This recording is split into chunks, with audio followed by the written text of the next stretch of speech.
കാലവർഷം ചതിച്ചതോടെ വലിയ വൈദ്യുതി പ്രതിസന്ധിയിലേക്ക് സംസ്ഥാനം നീങ്ങുകയാണ്. മഴ കുറഞ്ഞതോടെ ഡാമുകളിൽ ആവശ്യത്തിന് വെള്ളമില്ലാത്ത സ്ഥിതി. ആഭ്യന്തര വൈദ്യുതോൽപാദനം പൂർണ്ണമായും താറുമാറായി. നിലവിൽ ലോഡ് ഷെഡിങ്ങിലേക്ക് മടങ്ങേണ്ട സാഹചര്യമെന്നാണ് മന്ത്രി സണ്ണി ജോസഫ് വ്യക്തമാകുന്നത്. എന്തായാലും ജലവൈദ്യുത പദ്ധതികളെ ആശ്രയിച്ചു മാത്രം മുന്നോട്ടു പോകാൻ കഴിയില്ല എന്ന അവസ്ഥയിലാണ് സംസ്ഥാനം ഇപ്പോൾ. ഹ്രസ്വകാല കരാറിൽ കൂടിയ വിലയിൽ വൈദ്യുതി വാങ്ങാനുള്ള ശ്രമം ഒരു വശത്ത് നടക്കുന്നുണ്ട്. പക്ഷേ ഈ നിയന്ത്രണങ്ങളോടെല്ലാം ജനങ്ങൾ സഹകരിക്കണമെന്ന് വൈദ്യുതി മന്ത്രി അഭ്യർത്ഥിക്കുകയും ചെയ്യുന്നു. ഒപ്പം ഈ പ്രതിസന്ധി പരിഹരിക്കാൻ ചീമേനി പദ്ധതി സജീവമാക്കുന്നതിനുള്ള സാധ്യതകൾ പരിശോധിക്കുമെന്നും അദ്ദേഹം വ്യക്തമാക്കുന്നുണ്ട്. അതിനിടെ UDF വന്നതോടെയാണ് സംസ്ഥാനത്ത് പവർ കട്ടെന്നാണ് CPI സംസ്ഥാന സെക്രട്ടറി ബിനോയ് വിശ്വത്തിന്റെ കണ്ടെത്തൽ.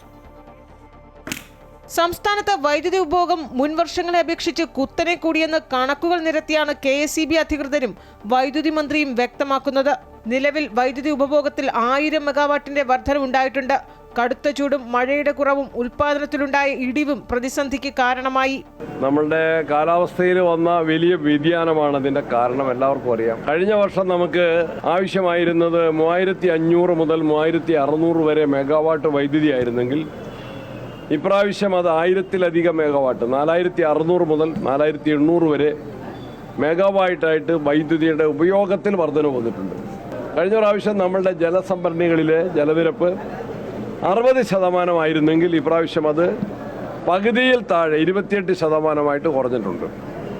അതുകൊണ്ട് ഉൽപ്പാദനത്തിലെ വലിയ കുറവ്, ഉപഭോഗത്തിലെ വലിയ വർധനവ്, ഇതാണ് പ്രതിസന്ധിയുടെ കാരണം. മുമ്പ് മറ്റ് സംസ്ഥാനങ്ങളിൽ നിന്ന് കടം വാങ്ങിയ വൈദ്യുതി തിരിച്ചു നൽകേണ്ട സമയമാണിത്. ഉൽപാദനക്കുറവ് മൂലം അതിനും തടസ്സം നേരിടുന്നുണ്ട്. കടുത്ത പ്രതിസന്ധിക്ക് പരിഹാരമായി കാസർഗോഡ് ചീമേനിയിൽ നിർദ്ദിഷ്ട ആണവ നിലയം സ്ഥാപിക്കുന്ന കാര്യം പരിഗണിക്കാമെന്നും വൈദ്യുതി മന്ത്രി ചൂണ്ടിക്കാട്ടി. സമവായ ചർച്ചകൾക്ക് സർക്കാർ തന്നെ മുൻകൈയെടുക്കും. എല്ലാ കക്ഷികളുമായും കൂടിയാലോചന നടത്തി മാത്രമേ പദ്ധതി നടപ്പാക്കൂ എന്നും വൈദ്യുതി മന്ത്രി വ്യക്തമാക്കി. അതേസമയം സംസ്ഥാനത്ത് തുടർച്ചയായി ഉണ്ടാകുന്ന വൈദ്യുതി നിയന്ത്രണത്തിൽ കടുത്ത വിമർശനവുമായി CPI രംഗത്ത് വന്നു. UDF ഇരുട്ടിനെ വരവേൽക്കുന്നു എന്നാണ് സംസ്ഥാന സെക്രട്ടറി ബിനോയ് വിശ്വം പരിഹസിച്ചത്. LDF പോയി, UDF വന്നു, പവർ കട്ടും വന്നു എന്ന് പറഞ്ഞാൽ UDF എന്നാൽ പവർ കട്ട് എന്നാണ്. UDF എന്നാൽ വെളിച്ചത്തെ അകറ്റുന്നുവെന്നാണ്. UDF എന്നാൽ ഇരുട്ടിനെ വരവേൽക്കുന്നുവെന്നാണ്. അതാണ് രാഷ്ട്രീയം. LDF രാഷ്ട്രീയം വെളിച്ചമാണെങ്കിൽ UDF രാഷ്ട്രീയം ഇരുട്ടാണ്. അമൃത ന്യൂസ്, തിരുവനന്തപുരം.